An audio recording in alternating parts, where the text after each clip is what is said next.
I was raised attending Highland View Church of Christ in Oak Ridge.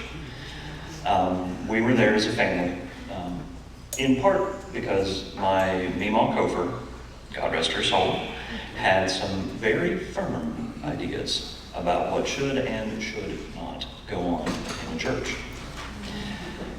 There were a few differences of practice between that church and First Baptist, which my family has now called home for 12 years, and if I'm wrong, Tiffany will correct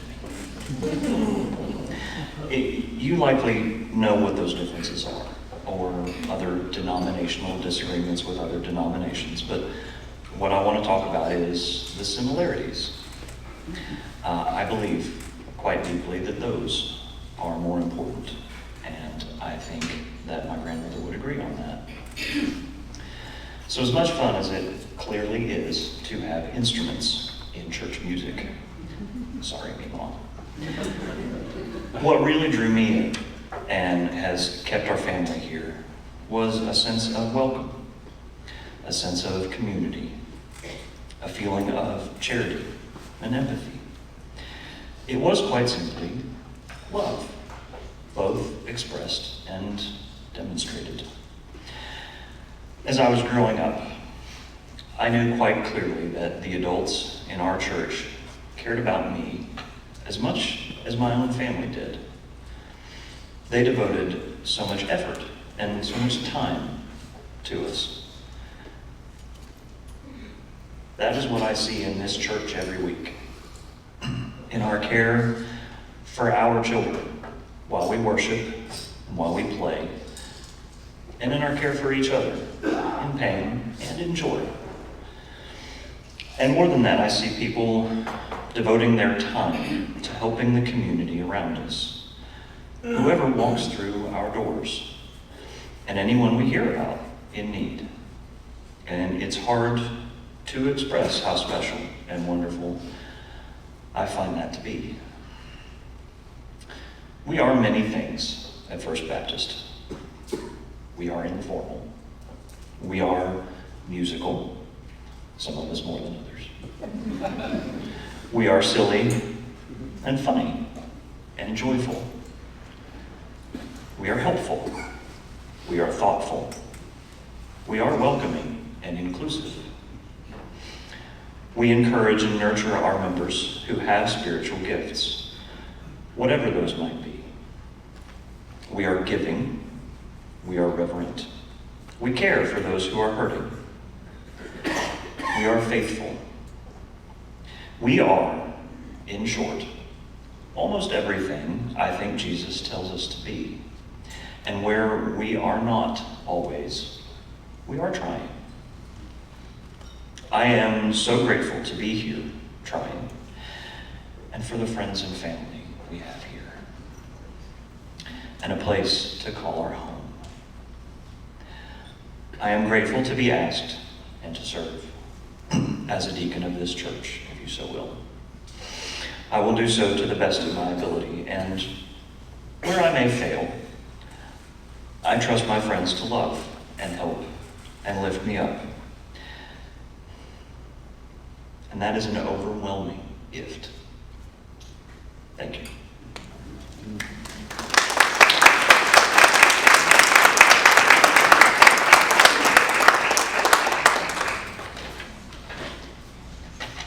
My name is Lynn Mayfield, and there has never been a time that I was not involved in church. I grew up in Woodmore, here in Chattanooga, and I walked 1 block to Central Baptist Woodmore Church every Sunday, several times, and every Wednesday at least. And I also had the best mom and the best dad in the whole wide world.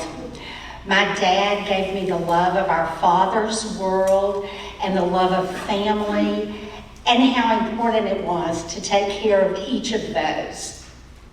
My mom gave me the love of Jesus and made sure I was at church whenever the doors were open, although I will always appreciate that I got to stay home when the Beatles were on Ed Sullivan. And once a year when The Wizard of Oz came on, I got to skip. But I asked Jesus to come into my heart when I was 9 years old, right after a vacation Bible school. I was baptized, and I have never questioned my faith in Jesus, ever. I loved my church. I loved everything about my church. I have to say that our recent vote to become a totally CBF church means a whole lot to me. When I left home and went to the University of Tennessee, and then I moved to Orlando to teach school for a couple of years. And during that time, in the mid-'70s and late '70s, is when things started getting crazy in the SBC. And I would talk to Mama, and we had an opening at my church, and everyone was saying to the search committee, be careful, there's crazy things happening with the SBC. There's things happening with the missionaries. They're making missionaries do strange, agree to things, and the seminaries, and be careful who you hire. The search committee was not careful, and my church is no longer there. My church died, and it breaks my heart, and it makes me cry still that I do not have that wonderful church that I grew up in. When I moved back to Chattanooga, Mother had joined First Baptist. And so I started coming here too, and it was okay. It was a fun church, and I came Sunday mornings at 11 o'clock, and that was great, and I did that for a little bit. And I tried really hard all of my life to listen to my Sunday school teachers and do what they said, but the one thing I just couldn't do, I dated a Catholic. Oh my goodness. And I fell in love with Dan Mayfield, who was a member of St. Stephen's Catholic Church. And when we decided to get married here at First Baptist Church, we so wanted his church to be represented along with mine. And so Dr. McEwen and Father Schilling both did our wedding. And that's when I fell in love with First Baptist Church. I knew that it was a special place, a welcoming place, and a place we really belonged. But being a good young wife, I said, okay, Dan, we'll go to First Baptist one week, and we'll go to St. Stephen's Catholic the next week. And we did that for a little bit. And then one day, Dan said, I know it's St. Stephen's Day, but I really want to go to First Baptist. I said, okay. And we've been here ever since. But it was, we have two children. We have Emily and Jay, who were baptized here, who grew up in the youth group here. Many in this room have loved them and taught them, and for that, I will be forever grateful. Prayer has been very essential in my life, more and more the older I get, but I have always had jobs that prayer was very important. I taught 8th grade English. You just pray all day long, okay? I helped Dan start 2 different companies. Working with your spouse every day requires your prayer life either increases or it just goes to pot. But anyway, we made it through that, and it was real well. And then the last 26 years, I headed an organization called FACES, the National Craniofacial Association. And every time, it is a national nonprofit headquartered here in Chattanooga that helps mamas and daddies and families whose babies are born with various severe birth defects to their face and or their head. And so every time the phone would ring, I would ask God to please help me as I answered the phone, because I knew there was going to be a new mama or a new daddy or a new grandma or somebody that I was going to need to talk to. And coming to church here every week, filling my soul with the love of the Lord and the knowledge of the Lord is what enabled me to do my job, all of my jobs. The Lord and this church community have been here to guide us through job losses, through cancers, broken bones, other illnesses, through deaths. And when I couldn't pray, didn't know what to pray, you prayed for us and helped us get through everything. I recently retired, but continue to help Dan a little bit and continue to consult some with faces. And my prayer life remains very strong, and I covet your prayers as I grow and as I serve this church, and especially because I am a UT football fan and a Yellow Dog Democrat living in a red state. Thank you.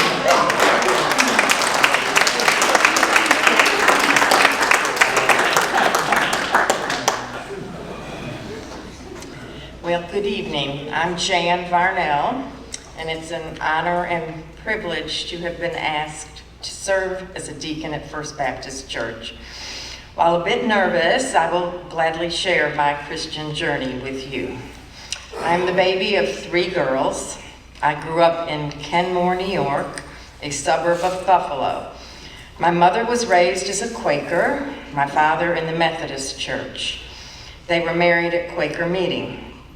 We were active members of the Church of the Nativity, a neighborhood congregational church newly formed in the early 1950s. I participated in all of the activities, memorized Bible verses, sang in the junior choir, attended VBS and youth events. I was baptized, or sprinkled if you will, at age 9 or 10, as for some reason I was not baptized as an infant as my sisters were. At age 12, upon completing the church's confirmation class and professing my faith in Jesus Christ as my Savior and Lord, I officially became a member of the church. A little side note, confirmation class was led by our associate pastor, a woman, and this was 1958. For the longest time, I had no idea that an ordained woman was out of the ordinary. I had a pretty normal Christian upbringing, but then at age 15, my parents and I moved to another community about 15 miles away. I was the only child at home as my sisters were both married and had moved out of town. While 15 miles may not seem to be very far for those of you who travel that far to come to First Baptist, at age 15, it meant a change in high schools in the middle of the year and the beginning of losing touch with the church and the community in which I grew up. We continued to attend the Church of the Nativity, but less and less. We were always there, though, on Christmas Eve and Easter Sunday. When I went off to Ithaca College, my church attendance dwindled even more and continued through my years as a young adult. I often worked on Saturdays, and Sunday became my day off. This was a time when I was very selfish and not faithful to my Lord and Savior as I had been taught. After college, I moved to Atlanta, and in 1972, I came to Chattanooga, again, not attending church. I was in the Bible Belt, but I don't remember anyone ever asking me to come to church with them. It was easy for me to continue my selfish ways. I met David Varnell, a Chattanooga native whose family was active at Brainerd Baptist. We married in 1974, and our daughter Becky was born in 1977. Wanting our daughter to be raised in the church as we had been, we blended our church upbringings and joined Northminster Presbyterian and later Rivermont Presbyterian, where we attended for 30+ years. David and I sang in the choir and both served terms as deacon and elder. I was very active with the Presbyterian women, which provided me with opportunities to deepen and share my faith through study and small groups. Our daughter Becky and 3 grandchildren are members at Rivermont. So now to First Baptist. Rivermont is part of the Presbyterian Church USA, and the denomination became a little more liberal than Jan and David. Our decision to leave in December 2015 was not a difficult one, but leaving our friends of many years and our leadership roles were. We began searching and settled at First Baptist in April 2016 and joined the Faith Journey Friends Sunday School class. What a joy.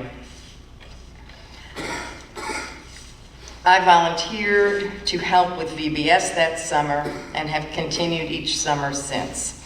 I've also been a day camp counselor during Youth Week at Dogwood Lodge. I'm part of the First Friends Council and help with food preparation. I volunteer at the Community Kitchen and with Family Promise, both ministries I was involved with at Rivermont. David and I have been part of the choir since fall of 2016, and I volunteer in the office on Thursday mornings, which is a blessing to me and hopefully to others. First Baptist has helped me to continue to grow in my love for the Lord and to be a joyful Christian. You have welcomed me and David and made us feel as though we have been part of this family for 30 years. I'm here tonight, still amazed at the grace of God has shown me, still seeking forgiveness, still learning, still loving Jesus. I love this church and all that its history has meant to the Chattanooga community. I pray that God will continue to use me for His glory in His church here on Gateway Avenue. Thank you.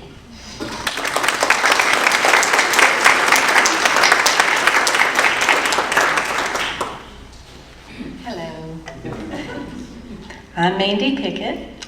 I'm very nervous. So all medical personnel stand by, just in case. Thank you very much for voting for me in this very high regarded, I feel, position in the church. That is one reason why we chose First Baptist Chattanooga, and I'll get back to that later, but mainly so that our children, Ben and Jessica, will always know that a woman has a higher place in ministry, and a woman can do anything that she sets her mind to be. So how could I say no when Thomas called me and asked if I'd serve as a deacon? Want to set an example for our children, so I have to practice what we preach. But those of you who did put my name on the ballot, please let me know what you expect of me. I would really need a little bit of direction there. So I was born in 1971 in Gorick, Scotland, to Buster and Becky Phillips, Chattanooga natives. My dad served in the U.S. Navy there. Unfortunately, we left when I was 7 months old. I never, ever understood until a little bit later why I did not have that accent. That bothered me. I always wanted a Scottish accent. I don't have it. I started going to East Lake Baptist Church. I didn't grow up going to church every Sunday very regularly. Normally, we would go when we would spend the night with my grandmother. She would take us to church every Sunday morning. So when I did go, I really enjoyed my time in, I don't know how many of you know anyone from East Lake Baptist Church, but Mr. and Miss Hankins' Sunday school class, where we'd all meet in one room where she'd play the piano and we'd sing, and then we'd all go off into the boys' Sunday school class and the girls' Sunday school class. As a teenager, I don't remember much about being in the youth. I did probably a few things, but I did not grow up as youth there. I grew up in Rossville, Georgia, so I had Bible class and in my elementary school, and somewhere in high school we would attend different churches, VBSs, just with friends. So I grew up in different Baptist churches in the Rossville area with my friends. Had an interesting experience in junior high school where I attended a church with some friends of mine, and they called for everyone to bow to pray. Close my eyes, bow, and all the men erupted in loud prayer. That was a very jarring experience for me. It scared me, but nothing happened. I was fine. I made it out alive. No snakes, no nothing. So I attended a little bit of youth at, I think it's Simpson United Methodist Church on McFarland Avenue in Rossville with some friends of mine. But again, wasn't going to church regularly. I always felt that I should be in church, but East Lake Baptist is no longer. I believe they merged with East Ridge Baptist, and we did not follow the church there, so I've never been to that church. Somewhere along the line, as I attended college and met some more friends, I knew they went to church every Sunday and asked if I could join them, which I ended up staying at that church for a couple of years, and that is Battlefield Parkway Church of the Nazarene, which it never occurred to me going there, the name of the church or the difference in the religion, because to me it wasn't any different. Going to church, altar call was still just as I am, on and on and on, until everyone had reached the front and gotten back to their seats. So it was the same to me. That's everywhere. But I quit going there, just falling in and out of church, not having anyone to go to regularly. Then I went on a blind date and met a man from Athens, Tennessee. Sean and I met on a blind date, and as you're getting to know each other, you start talking about important things like church. And I thought it was very important, and I told him it was very important that my future, any man in my future was going to have to pray, and I'd like to get back into church. And he was a member of First Baptist Etowah and had invited me up some because at the time the pastor that was there would ask people to come read scripture. And so I wanted to go up and see his church and I guess hear him read scripture. So, liked that church, but that pastor left, and then I moved up to Athens. We didn't like the long distance relationship, so we thought if it was going to progress, then we needed to be a little bit closer, so I moved there. At that time, we weren't engaged, and then got engaged and started looking around for churches because he didn't have a pastor, and going around to different churches and just trying to feel it out. It's a process, and it's not always a happy, welcoming process for people, for young adults in the Bible Belt. So after having a bad experience at one church, a few months later, right before we were married, Sean, still having a membership at First Baptist Etowah, got a letter in the mail. And it was a letter of a resume of a pastor they had called to come preach at their church, and they were going to vote on whether or not to have this pastor. And it just so happens that pastor and I went to high school together. So we were acquaintances at the small little Rossville High School where we attended high school and started going. We got married, and then Sean King, who was a pastor there, really brought a lot to that community. We jumped in feet first. We were active in just about every aspect, I feel like, of that church. It was like family. It was a wonderful experience. Sean King, I believe, introduced that church, or at least me, to the CBF. I had been, raised thinking, if I have any questions, you don't question the Bible, you don't question God. So, growing up as a child, all the questions, who's God's mommy? Where is God? Where does he live? What does he look like? All those questions. As a child, if no one knows the answers, they just say, we don't question it. It is what it is. But finally, as an adult, coming to the realization I can wonder, I can ask questions, and all these new things were hitting me. Mary was very young. I didn't know that. I didn't know that there were not 3 wise men.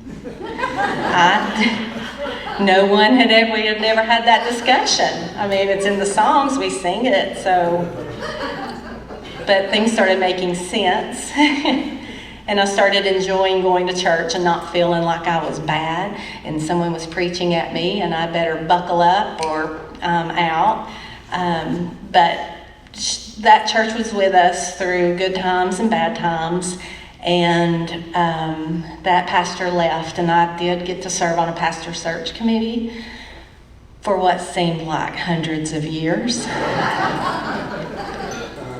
It was a year. It felt like we went through millions of resumes, which ended up being probably a couple of hundred before we did find a pastor.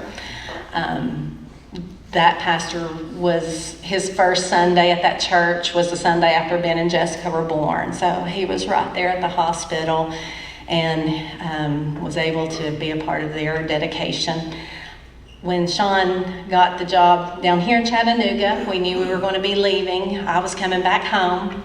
So that meant leaving behind all of our friends. So we know what that's like. Family and friends, and having to start all over, and the whole finding a church process, which is hard for me in this area. Believe it or not, I'm a little shy. So we would visit churches, but First Baptist Chattanooga came highly recommended from Sean King. And at the time at First Baptist Etowah, Dr. Keith Wheeler was our minister of music, and he also recommended we try this church. So Sean would really kind of go out first. I'd stay home with the babies. And so we'd visit First Baptist, and then we would attend another church to check it out. And we come back to First Baptist, and we go to another church. And we come back to First Baptist. And it just seemed like that pattern, we just felt like this is where we needed to be. We were welcomed. Open arms, and that is something that I have said. One of the reasons why I love this church is because everyone is welcome, and everyone was so nice. And I can remember when we finally decided this is going to be our church home. I can remember walking in the front and looking up, trying not to fall down, and I can just remember thinking, okay, this is it. Our new best friends are just right behind those doors. They don't know it yet. We don't know it either, but it sure was fun walking in and looking around thinking, is it you? Is it you? Is it you? So we're here. We're part of the Friendship Sunday School class. We love that class. We love everyone here.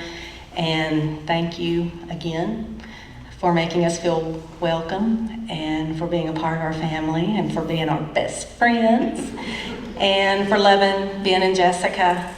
That has to be one of the most important things to us. Is you embrace our children, then you're high on our list, our love list. Thank you.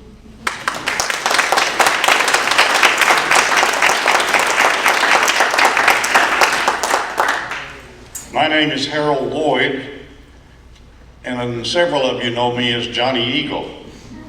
Some people, or somebody had asked me earlier on about speaking tonight, and I said I can hardly wait to hear what I'm going to say. But in a small town in Alabama called Huntsville, in Coleman County on December 7th, 1938, I became the sixth gift from God granted to my parents, Thurman and Leona Lloyd. I was the last of 6 children and the baby in the family with 5 older sisters. My mom and dad were sharecroppers, so I was brought up in the country on a farm. I lived and worked on that farm until I was 17 years old. We were brought up in a little country Baptist church. And as a very young boy, I remember going to church on Sunday morning in a wagon pulled by 2 mules. Most families did. Dad was always there to give me a few pennies to toss in the offering plate when it came around. We didn't own a car. Most farmers didn't. So everywhere we went, church, to see relatives and friends, we had to go in a wagon. When I was around 14 years old, a neighbor of ours stopped me while I was walking home. And our home was a dusty dirt road because they weren't paved then. It was in the summer, and our little church was holding its summer revival. He asked me if I was going to the revival and began talking to me about accepting the Lord as my personal Savior. So during that revival, I accepted Christ and began my journey with the Lord. I was baptized in a farm pond right across the road from that little church. My sister June, who is just older than me, she and her husband now own that farm, and that pond is still there. In November of 1956, I was not doing very well in school, and against my parents' wishes, I dropped out of high school to join the Air Force. While it went against my parents' wishes, it became an education in itself. I thank God for that education because it helped me in so many ways to grow. It was just the education that I needed, and I'll never forget it. My dad had to sign for me to enter the Air Force, and I honored the promise that I made to him and my mom that I would finish my education, and I did. Seeing how hard my mother and dad worked to support us kids, I learned early on that I did not want to be a farmer. It was while I was stationed in Hawaii that I became interested in radio as a career. And my first experience in radio was at part-time at a little radio station in Honolulu on the island of Oahu. After my discharge from the Air Force, I enrolled in Keegan Technical Institute, an engineering and announcing school in Memphis. In late 1960, I graduated from Keegan Technical Institute and started my first full-time radio job at WFPA in Fort Payne, Alabama. I sometimes referred to it as Fort Misery. From there, I joined the on-air team of a station that had just signed on the air February 20th in 1961. That station was and still is WFLI, licensed to the town of Lookout Mountain. While at WFLI, I served as an on-air personality, program director, sales manager, general manager, and later as managing partner. I didn't do all that at the same time. It was there that I first met my wonderful wife, Jackie. She was affectionately known to all of us as Jet Fly Jackie. She, by the way, was a coal miner's daughter. While serving in the Air Force, I drifted away from the Lord and church. But in the mid-60s, while I was working at WFLI, I came under strong conviction from God to rededicate my life, which I did. I have not lived an exemplary life since. I have fallen short and I have sinned, but I've asked God for forgiveness, and I continue to do so daily. In 2000, Jackie and my late wife and I started visiting First Baptist Church and decided this is where the Lord wanted us to be. Martha and Joe Richards befriended us right away and asked us to Sunday school. I joined Joe's Sunday school class. Jackie joined Martha's. We both thoroughly enjoyed Sunday school. Jackie had accepted the Lord when she was 16, but had never been baptized. So sometime after we had joined the church, she asked Dr. Carver to baptize her. So on a bright, sunny Easter morning, she was baptized. Jackie loved doing things for others. She was a volunteer at hospice. Then she and I started delivering Meals on Wheels. And I continue to do that today. To me, I also volunteer at Memorial Hospital, and to me, there is nothing more rewarding than helping others. I am blessed with a son, 2 wonderful stepdaughters, 4 grandchildren, 4 great-grandchildren, and they're all boys. After having 5 older sisters, that might be a blessing. After retiring from radio in 1993, Jackie and I started and operated a barter exchange. We sold that barter exchange in 2005 to a publicly held company in Wisconsin. Now, with my son leading the way, he and I currently own and operate a large format printing company.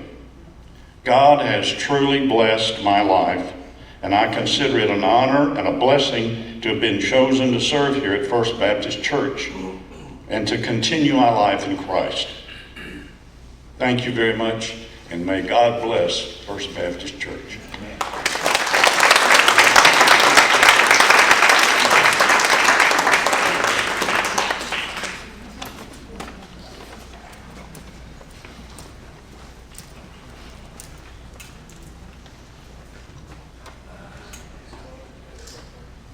All right, folks, thank you very much. You see why I love these nights so much, don't you? Aren't they wonderful to hear these stories and to know these people? And in so many ways, you think you knew them until you give them a mic in a couple minutes and they tell you more. Absolutely wonderful. I've got a handheld that I'll bring to you. Michael is also going to be in the room. That we can move back and forth to folks. What questions do you have? What do you want to ask? What do you want to know? Or what words of encouragement and blessing would you like to offer to one or to all? I just have a comment. I have sat through many of these deacon ordination councils, and this one spoke to me so clearly. The voice of God saying, "Well done," in your selections. Thank you for your testimony.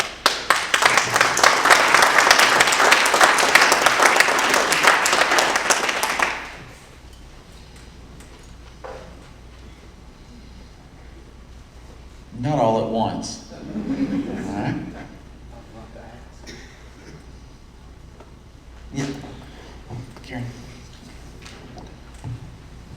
For anybody, what do you think your spiritual gift is? If you had to pick one spiritual gift that you'll bring to being a deacon. The spiritual gift. She asked, if you have a spiritual gift, what do you think your spiritual gift is? How are you going to be a blessing with that for us? And she opened it up to all. Brevity. Brevity.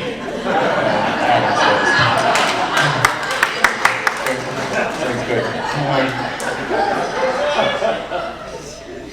It's not worth walking up to the mic to mention, but all the others, if you don't mind walking up to the mic so people can hear you.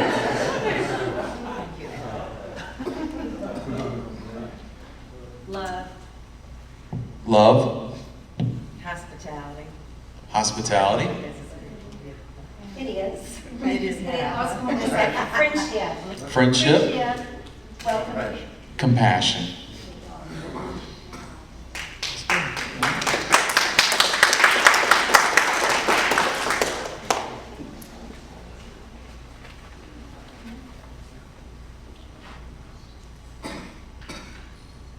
Jean? Sometimes we don't know our spiritual gifts, but other people can see them. And Jan, I'm not sure that you recognize your spiritual gifts as such, but I will guarantee you this lady has the spiritual gift of helps. And she has jumped in casserole committee, but just recently with one of our participants in CWJC who was in a real crisis in her life.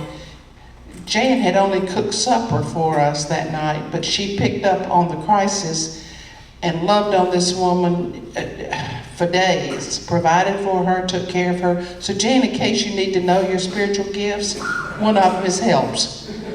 That's good.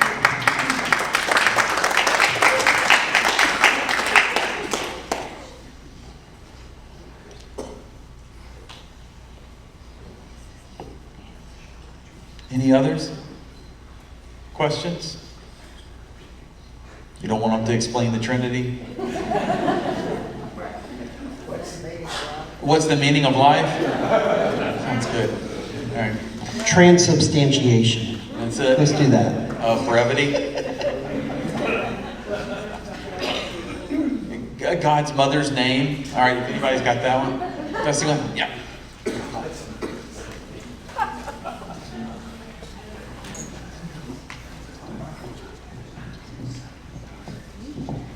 Mr. Lloyd, I don't know you, but the other one, the other four of you, I just want to say you all have all been a great bright light at First Baptist, and we've really enjoyed knowing all of you and just the gifts that you've brought to us and our kids has been wonderful.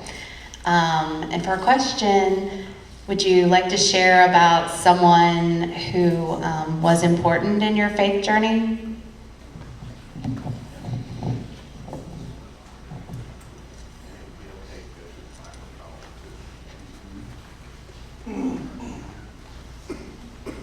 My wife was probably extremely instrumental in helping me in my journey until she went to be with the Lord.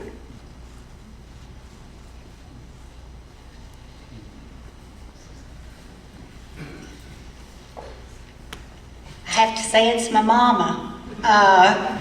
My mother, any question you had growing up, my friends loved my mother.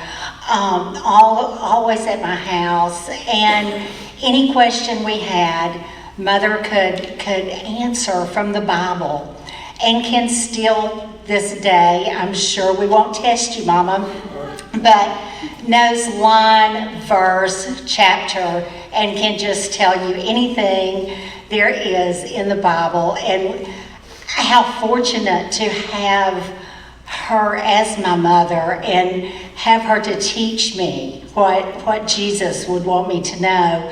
And so she truly is the one that has guided me and helped me, and sometimes I would go kicking and screaming, but I'm so grateful and feel so fortunate and blessed.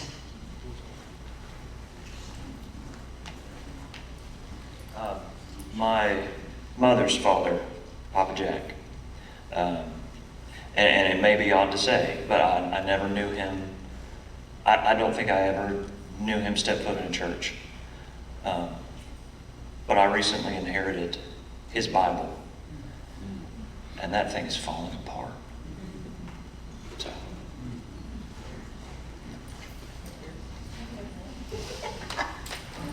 I have to say my grandmother, she's the one that she set that example. She was in church every Sunday until she couldn't anymore. And also Sean for being that example in my life, in our marriage, and to our children. I just want to say my wife too.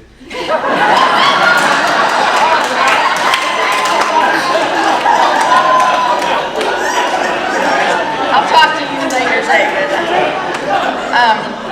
I can't say my mother because remember my mother was a Quaker, okay? We did not do a lot of talking about things, so I would say our church, our junior choir leader, the music is what I think spoke to me and what made me feel so comfortable in church. And didn't matter what grade you went to and you changed Sunday school teachers, our choir leader was always the same person. So I'd say she had probably one of the biggest influences on me.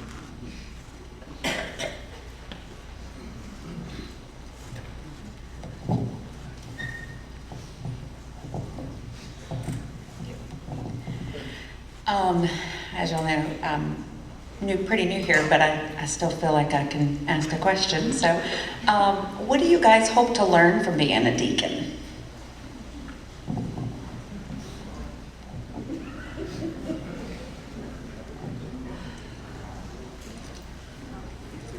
That's a good question.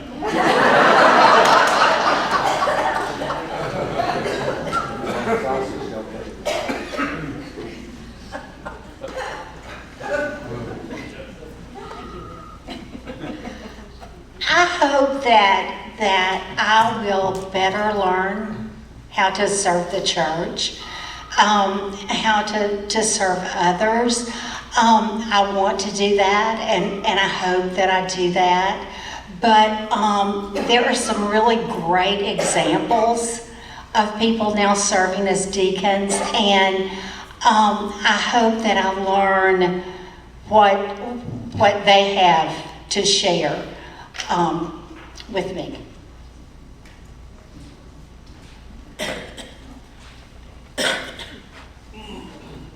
I think I would just say, and what I'm looking forward to is understanding more about how things operate within this congregation. And obviously the hierarchy and what have you of your leadership is different from what I experienced in the Presbyterian Church. So I'm anxious to become a part of how you all have done it in the past and how we can do it better together.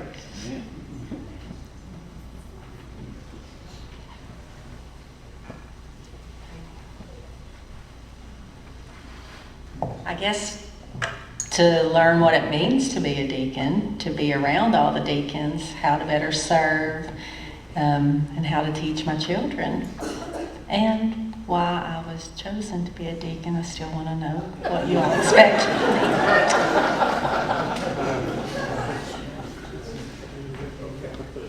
I expect to learn everything they already know.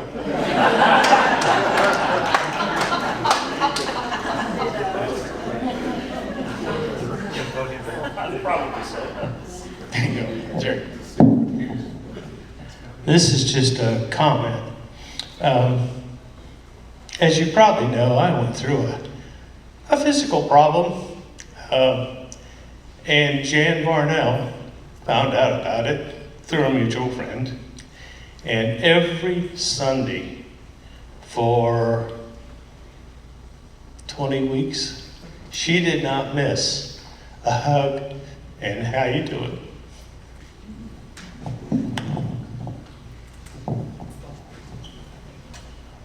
I would like to know from each one of you what you feel like is the greatest strength of First Baptist Church.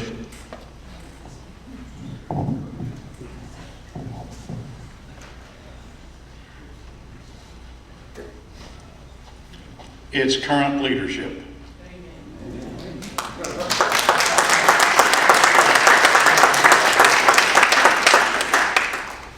Say love and acceptance of and for all.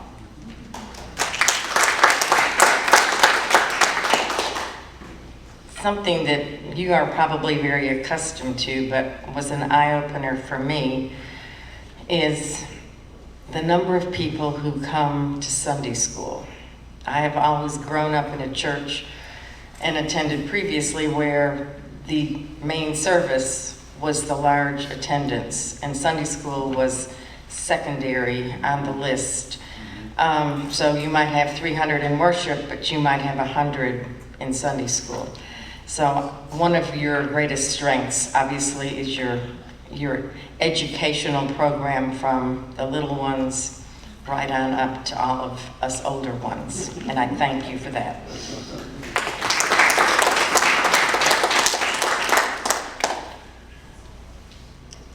They've given my answer.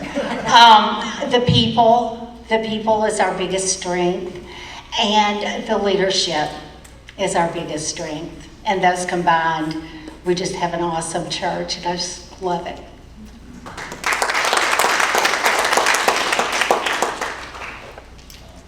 I think it's probably the way we listen to each other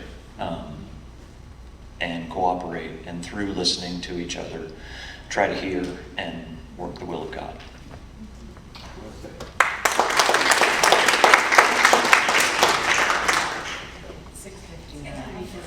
In case they don't tell them what time. Our sense of time. Yeah. We're going to 7:30. So all don't get comfortable. I was. Any other comments, questions? It is amazing on nights like tonight when you get to hear these stories and you hear what diverse backgrounds, traits, upbringings, faith foundations, and all that have brought them here. And we're here with them. We talked not too long ago in the service about how Christ was the cornerstone of which the foundation of the church was built.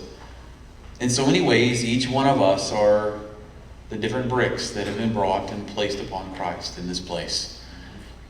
Different sizes, probably different shapes. And yet, here we are together making one church, one family. That does. It has our strength and our people and our listening and our talking and our principles and our pillars and our hearts. Together we are one. And these parts of us, these people, have accepted a call from you. A recognition that you see in each one of them that they can guide and lead and help and listen and love. And each one's going to do great, and each one's going to fall short, just like every other deacon ever has. But together, we're going to be able to do amazing things. And I love nights like tonight to remind us of just that. Will you join me in prayer? God, for these 5 that sit before us, I ask that you be with them. Give them your love, your presence, and share with them your will, not only for their own lives and those that they will come in contact with, but also for us, oh God, as they continue to lead and guide us in new and different ways. May they continue to help us, strengthen us, and make us more like your Son, Christ. But that is too big a burden just for them to carry and bear on their own. And let them know that, God, that we are with them, loving them, supporting them, and praying for them throughout this whole journey. We will entrust in them our hopes, our dreams, and we will be there to support them in the moments of their need. And be with us, O God, as a congregation of faith in this community, this beautiful, scenic city. Help us, O God. Find ways to let this community know that we are here, that we are love, we are compassion, we are yours. Help us find ways to serve and change the lives of others just like you have changed ours. For we say this in your Son's holy name. Amen.